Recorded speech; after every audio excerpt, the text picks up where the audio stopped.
अपनी ही उलझन में उलझा हुआ वीर का ख्याल सोचते सोचते ही जीरो की तरफ चला जाता है। लेकिन फिर अगले ही पल उसे रियलाइज होता है कि जीरो भी इन सभी मॉन्स्टर्स के मुकाबले कहीं ज्यादा अलग है।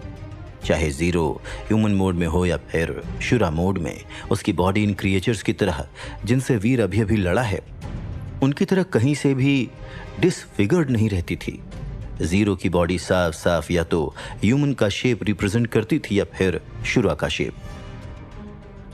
एक बात तो साफ है कि ये सभी चीजें इस दुनिया की नेचुरल क्रिएशन नहीं हो सकती हैं। इन सभी को ह्यूमंस ने कंस्ट्रक्ट किया है, लेकिन जिसने भी इन्हें क्रिएट किया है और मेरे ऊपर ऐसे खुला छोड़ा है, वो ऑब्वियसली मुझे मरा हुआ देखना चाहते हैं। लेकिन आखिर ऐसा कौन इंसान हो सकता है जो ऐसी कोई चीज करना चाहेगा? इतना सोचते ही एक बार फिर से वीर के आईब्रोज कंफ्यूजन में सिकुड़ जाती हैं। वैसे तो वीर को इस काम के लिए एंजल जीन सबसे ज्यादा पॉसिबल कैंडिडेट लग रहा था, लेकिन फिर वीर ने एक बार पहले रितेश ठकराल की कंपनी को भी ऑफेंड किया था।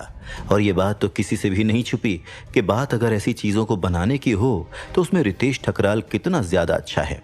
पर फिर पृथ्वी ग्रह में इन दो कंपनीज के अलावा भी और भी कई कंपनीज हैं जो कि जीन्स पर रिसर्च करती हैं।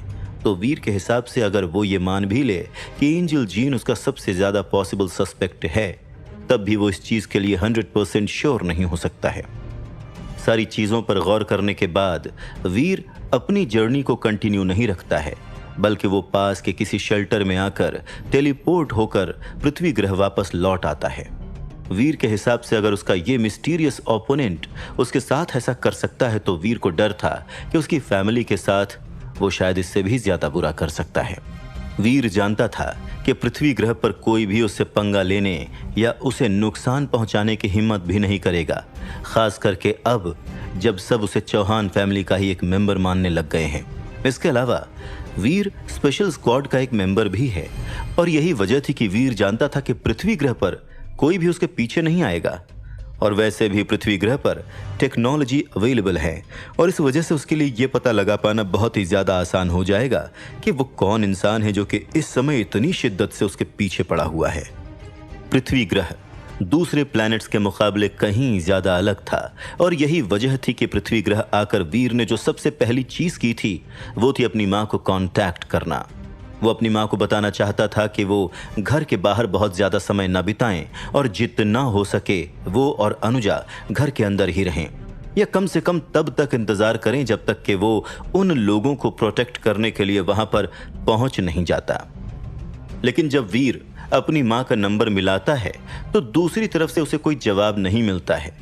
पूरी की पूरी रिंग खत्म हो जाती है, लेकिन उसकी मां फोन नहीं उठाती है। इस वजह से डर और चिंता के मारे वीर का दिल और भी ज्यादा जोरों से धड़कना शुरू हो गया था। कहीं ऐसा तो नहीं कि उन लोगों ने मां को। वीर के मन में बहुत ही बुरे बुरे ख्याल आना शुरू हो जाते हैं, जिन्हें वो तुरंत ही अपने मन से निकाल देता है। नहीं वीर, पॉजिटिव सोच, पॉजिटिव, कुछ नहीं हुआ है मां को, सब ठीक है। वीर मन ही मन खुद को दिलासा देता है, और फिर उसके दिमाग में वो नाम आता है जो कि इस समय उसकी मदद कर सकता है, और वो नाम था अवनी शेरगिल। हाँ, अवनी, केवल अवनी ही है जो इस समय मेरी मदद कर सकती है। वो ये भी पता लगा सकती है कि माँ इस समय कहाँ पर है, और ये भी पता लगा सकती है कि जिन लोगों ने मुझ पर अटैक किया है वो है कौन। लेकिन पहले तो मुझे माँ को ढूंढना होगा, और इस काम में सिर्फ अवनी ही मेरी मदद कर सकती है। जैसे ही वीर के मन में ये ख्याल आता है, वो तुरंत ही अवनी को फोन लगाता है और उसके फोन उठाने का इंतजार करने लगता है।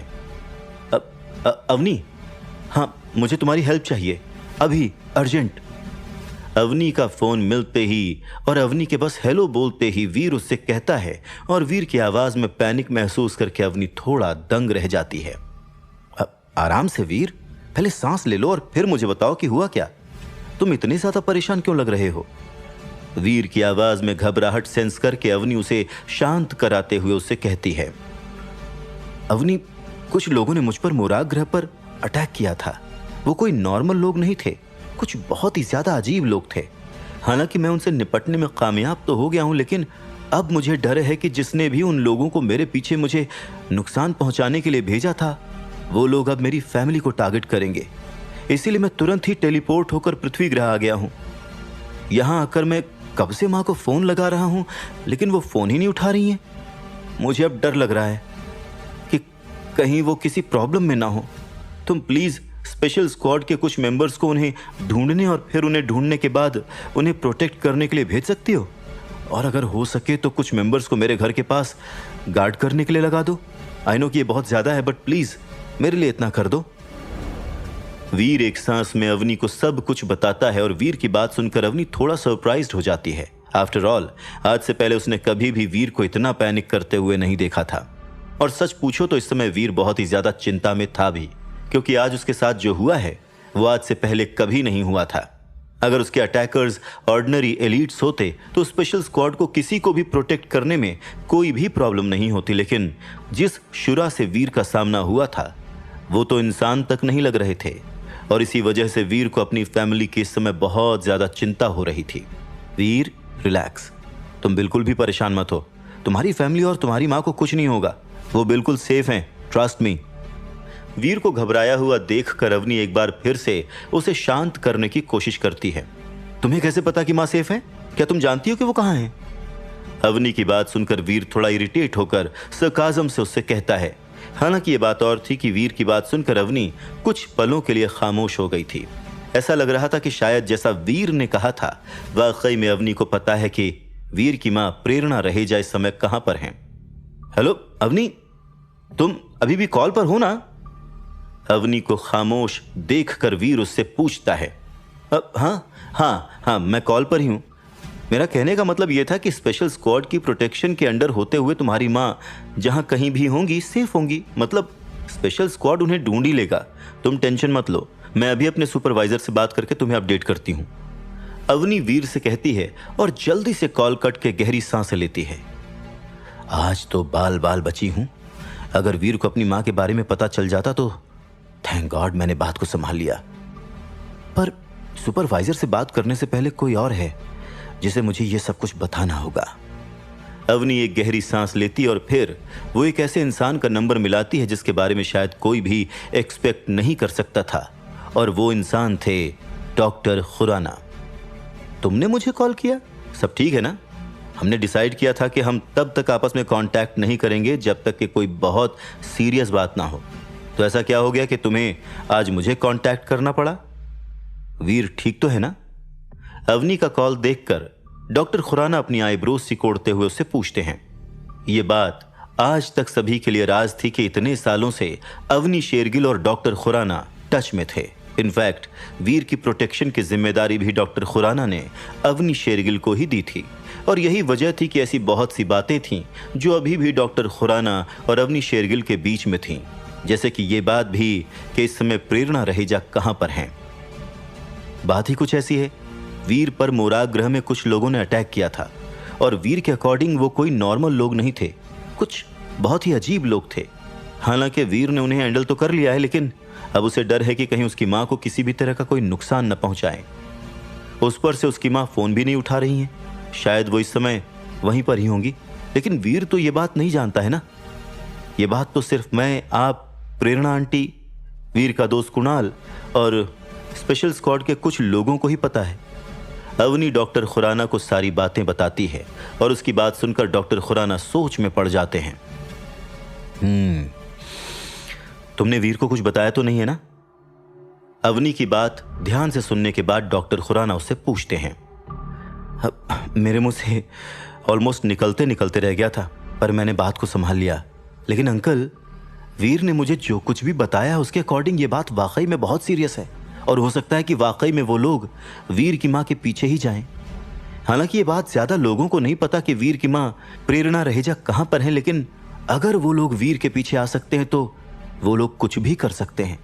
सच पूछिए तो मुझे भी अब डर लग रहा है अंकल। इनफैक्ट मैं अपने सुपरवाइजर को ही कॉल करने जा रही थी, पर मैंने सोचा कि पहले मैं आपको इस बारे में खबर कर दूं। अंकल, अब हम वीर से बहुत ज्यादा समय तक ये बात नहीं छुपा पाएंगे। कभी ना कभी हमें उसे ये सच तो बताना ही पड़ेगा, खास करके अब, यानी वीर के साथ हुए इस हादसे के बाद। अवनी टेंस्ड आवाज में डॉक्टर खुराना से कहती है और अवनी की बात समझते हुए डॉक्टर खुराना हाँ में गर्दन हिलाते हैं। हाँ, बात तो तुम सच ही कह रही हो, लेकिन फिलहाल हम वीर को कुछ नहीं बता सकते। तुम समझ रही हो ना अवनी, हम वीर को यह नहीं बता सकते कि उसी की ही तरह उसकी मां भी इस सीक्रेट मिशन का हिस्सा है और इस समय मुराद ग्रह पर ही हैं। हम वीर को यह भी नहीं बता सकते कि प्रेरणा भाभी वीर के इस मिशन को ज्वाइन करने से बहुत पहले ही इस मिशन का हिस्सा बन चुकी हैं और वो कहीं और जॉब करने का बस दिखावा कर रही हैं। और ना ही हम उसे ये बता सकते हैं कि इतने समय से वीर जो डेविल सोल्स अपने दोस्त कुणाल को भेज रहा था वो एक्चुअल में प्रेरणा भाभी को मिल रही थी। हाँ, एक न एक दिन वीर को इस बात का पता जरूर चलेगा, लेकिन जब तक ये बात हम वीर से छुपा सकते हैं तब तक हमें इसे छुपा कर रखना होगा, क्योंकि वीर इस बात को कैसे हैंडल करेगा हम खुद भी नहीं जानते। और इसीलिए ही प्रेरणा भाभी ने भी वीर से ये बात छुपा कर रखने को कहा है। डॉक्टर खुराना अवनी को बताते हैं और डॉक्टर खुराना की बात को समझते हुए अवनी हाँ में सर हिलाती है। तो फिर अब आगे क्या करना है? डॉक्टर खुराना की बात समझते हुए अवनी उनसे पूछती है और डॉक्टर खुराना के सजेशंस का इंतजार करने लगती है। आगे वही करो अवनी जो वीर ने तुमसे करने के लिए कहा है। जैसा तुमने बताया है कि ये बात वाकई में सीरियस है, इसीलिए कैसे भी करके इस समय प्रेरणा भाभी को प्रोटेक्ट करते हुए उन्हें मुराद ग्रह से बाहर सही सलामत निकालना ज्यादा जरूरी है। एक बार अगर प्रेरणा भाभी सही सलामत टेलीपोर्ट होकर यहाँ पृथ्वी ग्रह आ जाती हैं तब फिर उनसे ही पूछ लेंगे कि आगे क्या करना है। ये सब कुछ जैसा चल रहा है वैसे ही चलने देना या फिर वीर को सब कुछ सच सच बताना है। पर तब तक वीर को कुछ भी पता नहीं लगना चाहिए। और मैं जानता हूं बेटा कि तुम इतनी स्मार्ट हो कि इस सिचुएशन को और अपने दोस्त को कैसे हैंडल करना है वो तुम जानती हो। मैं भी तब तक ये पता लगाने की कोशिश करता हूं कि वीर पर अटैक करने वाले उन अजीब से आदमियों के पीछे एक्चुअल में असली मास्टरमाइंड है कौन। अपने चेहरे पर स्माइल के साथ डॉक्टर खुराना अवनी से कहते हैं और डॉक्टर खुराना की बात सुनकर अवनी भी स्माइल कर देती है। जी अंकल, मैं समझ गई, आप टेंशन मत लीजिए, मैं सब संभाल लूंगी। जैसे ही कुछ पता चलता है मैं आपको कॉल करती हूं। अवनी डॉक्टर खुराना से कहती है और फिर कॉल कट करके तुरंत ही अपने सुपरवाइजर को फोन लगाती है। सर, क्या आपको पता है कि इस समय प्रेरणा रहेजा मुराद ग्रह पर कहां, मतलब किस लोकेशन पर हैं? अपने सुपरवाइजर के कॉल उठाते ही अवनी उनसे पूछती है। प्रेरणा रहेजा? हाँ अवनी, है तो वो इस समय मुराद ग्रह पर ही, लेकिन इस समय वो स्पेशल स्क्वाड के कुछ मेंबर्स के साथ शिकार के लिए निकली हुई हैं। पर तुम ये सब क्यों पूछ रही हो, क्या हुआ है? अवनी के सुपरवाइजर ने आज तक अवनी को ऐसे पैनिक होते हुए नहीं देखा था और ये पहली बार था जब अवनी इस तरह से प्रेरणा रहेजा के बारे में पूछ रही थी। कुछ सीरियस बात है सर, शायद प्रेरणा रहेजा की जान को खतरा है। कुछ लोग वीर रहेजा को जान से मारने के लिए आए थे और अब जब वो अपनी इस कोशिश में नाकाम हो गए हैं तो हो सकता है कि वो लोग प्रेरणा रहेजा के पीछे आए। क्या आप कुछ लोगों को भेज सकते हैं प्रेरणा रहेजा की प्रोटेक्शन और उन्हें सेफली वहां से बाहर निकालकर यहां पृथ्वी ग्रह पर टेलीपोर्ट करने के लिए? अवनी सारी बातें अपने सुपरवाइजर को बताती है और अवनी की बातें ध्यान से सुनते हुए उसके सुपरवाइजर की आईब्रोज सिकुड़ जाती हैं। ठीक है, तुम परेशान मत हो, मैं कुछ लोगों को भेजता हूं और जैसे ही प्रेरणा रहेजा का कुछ पता चलता है मैं तुम्हें इन्फॉर्म करता हूं। अवनी से इतना कहकर उसका सुपरवाइजर फोन रख देता है और प्रेरणा रहेजा के प्रोटेक्शन के लिए अरेंजमेंट्स करने लग जाता है। हेलो वीर, मेरे सुपरवाइजर से बात हो गई है और उन्होंने ऑलरेडी कुछ लोगों को प्रेरणा आंटी को ढूंढने के लिए भेज दिया है।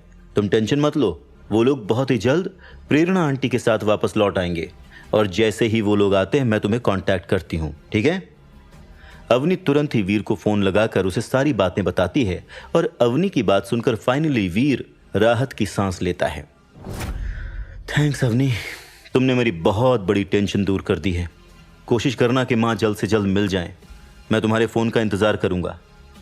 अवनी को थैंक्स बोलकर वीर फोन रख देता है और एक गहरी सांस लेते हुए एक बार फिर से उन ब्लड हॉर्न शुराज के बारे में सोचने लग जाता है। दूसरी तरफ मुराद ग्रह में बगदा माउंटेन्स के पास ब्लू क्रिस्टल नाम के शेल्टर में अपने बेटे की टेंस्ड कंडीशन से अनजान प्रेरणा रहेजा इस समय स्पेशल स्क्वाड के मेंबर विराट सिंह की प्रोटेक्शन के अंडर शिकार पर निकली हुई थी। हालांकि लैब के कुछ एक्सपेरिमेंट्स और स्पेशल स्क्वाड की मदद से प्रेरणा रहेजा के पास ऑलरेडी बहुत से जीन पॉइंट्स मौजूद थे, लेकिन उनकी कॉम्बैट स्किल्स और पावर में अभी भी कहीं ना कहीं कुछ कमी थी। इनफैक्ट वो अभी तक एक म्यूटेंट एलियन तक से डील करने के लायक नहीं हो पाई थी। जब भी वो एक म्यूटेंट एलियन से लड़ती थी तो उन्हें मुश्किल से एक म्यूटेंट एलियन से लड़ता हुआ देखने की फ्रस्ट्रेशन उनके प्रोटेक्टर विराट सिंह को मजबूर कर देता था कि वो उस एलियन का खात्मा करके प्रेरणा रहेजा की मदद करें। विराट सिंह की नजरों में प्रेरणा रहेजा जैसी औरत इस तरह से लड़ाई के लिए नहीं बल्कि एलिगेंटली घर संभालने के लिए बनी है। हालांकि वो प्रेरणा रहेजा के बारे में ज्यादा तो नहीं जानता था, लेकिन इतना जानता था कि प्रेरणा रहेजा बाकी के इवॉल्वर्स की तरह कम उम्र से इस सीक्रेट मिशन का हिस्सा नहीं रही हैं और इस मिशन का हिस्सा बनने से पहले वो बस एक नॉर्मल हाउसवाइफ थी, जिन्हें पहले उनकी फैमिली और फिर उनके हस्बैंड विहान रहेजा ने बहुत ही नाजों से रखा था। वो तो अपने हस्बैंड की डेथ के बाद से इस मिशन का हिस्सा बनी हैं और शायद यही वजह थी कि प्रेरणा रहेजा के अंदर इस समय कॉम्बैट स्किल्स और पावर्स की कमी थी। और इसलिए विराट सिंह को लगता था कि प्रेरणा रहेजा के लिए बेहतर यही होता कि वो कभी भी किसी हथियार को हाथ ही न लगाएं, बल्कि घर पर बैठकर आराम करें। विराट सिंह के हिसाब से प्रेरणा रहेजा को अपने मन में उठी कॉम्बैट की डिजायर को जाने देना चाहिए था और लड़कियों वाली चीजें जैसे कि डेली सोप्स, मैगजीन्स और गॉसिप्स आदि एंजॉय करना चाहिए था। इनफैक्ट विराट सिंह को तो समझ में भी नहीं आता था कि आखिर ऐसी भी क्या जरूरत पड़ गई थी जिसकी वजह से प्रेरणा रहेजा इस तरह से बाहर आकर शिकार करने लगी हैं। उनके बेटे की जो पावर और पोजीशन है उसके हिसाब से स्पेशल स्क्वाड के लोग जितने समय भी प्रेरणा रहेजा शेल्टर में रहें तब तक वो फ्लैश डिलीवर कर सकते हैं, जो उनके लिए अपने सीक्रेट जीन पॉइंट्स की मैक्सिमम लेवल को पार करने के लिए जरूरी है।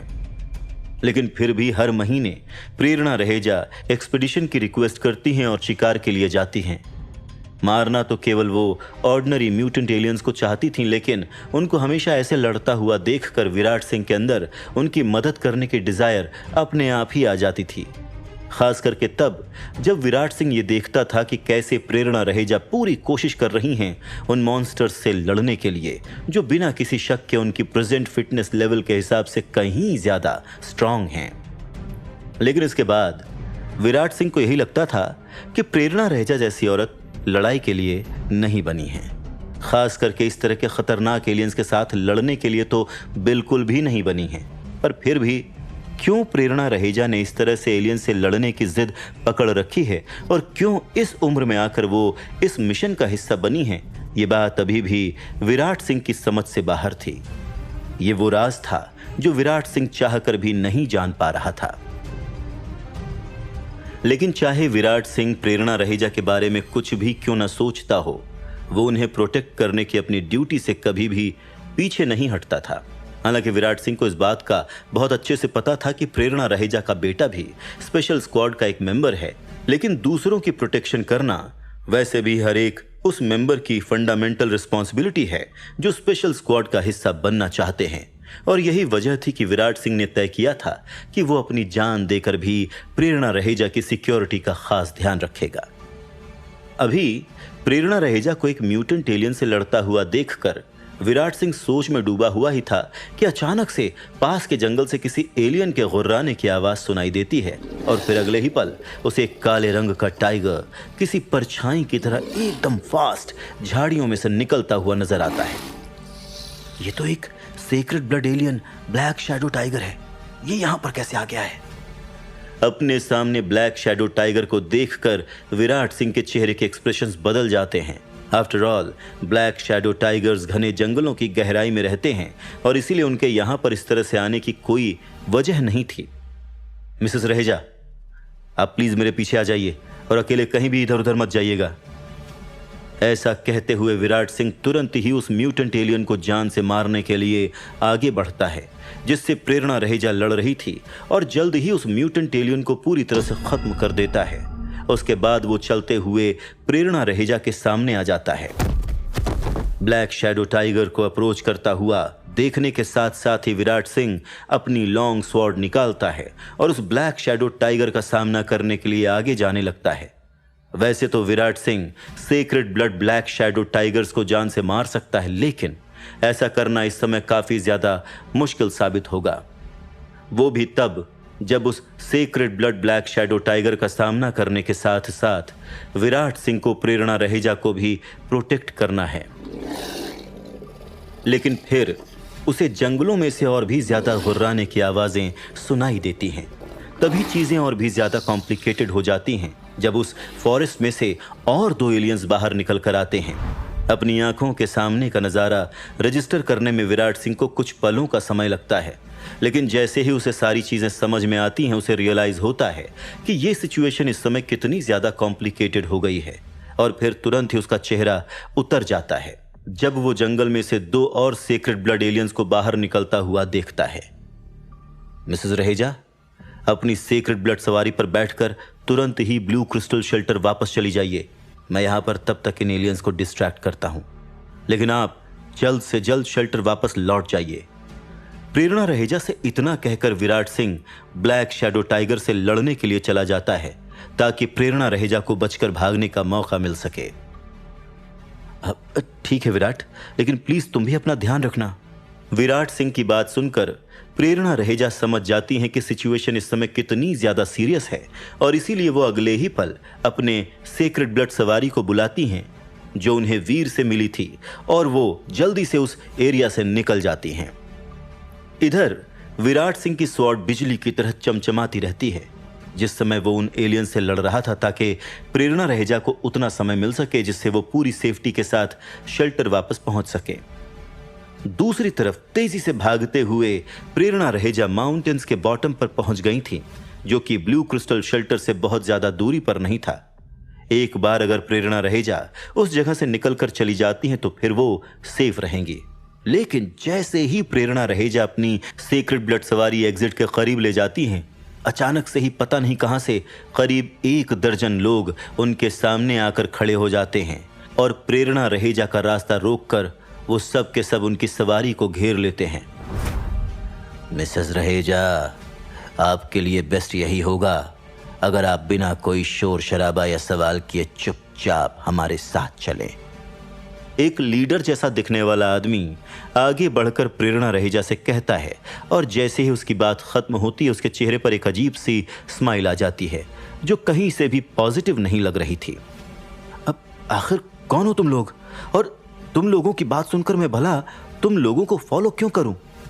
अचानक से इस तरह से चारों तरफ से घिर जाने की वजह से प्रेरणा रहेजा इस समय काफी ज्यादा डर गई थी और ये डर उनके चेहरे पर साफ साफ दिखाई भी दे रहा था, लेकिन फिर भी वो अपनी हिम्मत बरकरार रखने की पूरी कोशिश कर रही थीं।